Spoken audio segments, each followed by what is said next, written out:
Hello, my beautiful sisters. Welcome to the video. And brothers, if you follow me, then you're probably wondering where in the world is she? It is a different vibe. It is at night. And yes, I'm in the treadmill room. This is where we get on the treadmill. But you're not here for that. You're here for this. Today, tonight, we are talking about something that people love to tell us not to do, and that is complain. They act like just because you've had opportunities, education, you've got a good job, or even a nice house, a roof over your head, that you should somehow be required to stay silent about anything that bothers you. Well, let me be clear on this. Yes, you darn well should complain, and in this video we're going to talk about why. Sisters, how many times have you heard people say things to you like, "Girl, you should just be grateful," or, "You know other people have it worse than you do, right? You have no reason to complain," or, "Well, why are you making such a big deal out of this?" These kinds of statements are gaslighting in disguise. They make you feel like your feelings don't matter, like your struggles are somehow less valid because somebody else out there in the world might have it worse. But here's what they don't tell you. Complaining isn't just venting.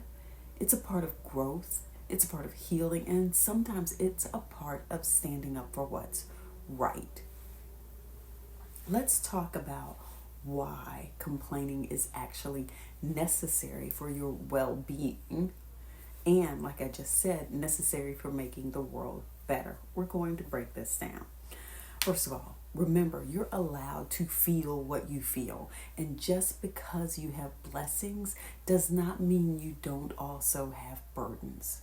You can be grateful and still acknowledge when these things around you aren't right. Complaining about them exposes unfairness. And if you never complain about things like mistreatment, like disrespect or injustice, then guess what? If nobody's complaining, then nothing changes. Complaining also helps you grow. When you acknowledge what's not working around you, then you open the door to making these things better. And if something is off with the record, you set the record straight. If someone is out there misrepresenting you, your work, your contributions, then staying silent lets them control the narrative. Is that what you really want? If you hold back, if you suppress your feelings, then you wind up being and feeling resentment. Letting it out makes you stronger. Otherwise, you're feeling stressed, bitter, and exhausted. Sis, you have a right to speak up when something isn't right. So let's talk about some practical steps on how to complain effectively. Because remember, it is not just about venting. It's about making sure that your voice is heard and that you take action when you need to. So here's how to do this powerfully. First of all, be clear about what's wrong. Are you being mistreated at work? Is a friend or partner not respecting your boundaries? Is a company giving you poor service that you paid for? So you want to make sure you identify the issue. 2, speak up in the right spaces. Complaining to the right person makes all the difference. I have seen it. When you complain to the wrong person, it goes nowhere. So if it's a work issue, take it to HR. If it's customer service, demand to speak to a supervisor. Take your complaint where it will have impact. Number 3, stand firm and don't apologize.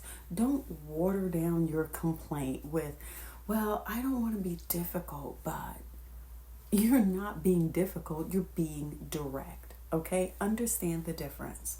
Number 4, offer a solution or request action. If you're complaining about unfair treatment, what do you want? Is it a policy change? Is it an apology? Is it a resolution? Know what you're asking for. And number 5, know when to walk away. If you complain and nothing changes, don't settle. Sometimes the most powerful move is to leave the situation entirely. So sisters, let's talk about your uplifting and healing call to action. Complaining isn't negativity, it's accountability. Know the difference. It's you refusing to settle for less than you deserve. It's also standing up for your well-being. It's making sure the world treats you with the respect that you've earned. So tell me, what's one thing you need to speak up about this week? Drop it in the comments. Let me know.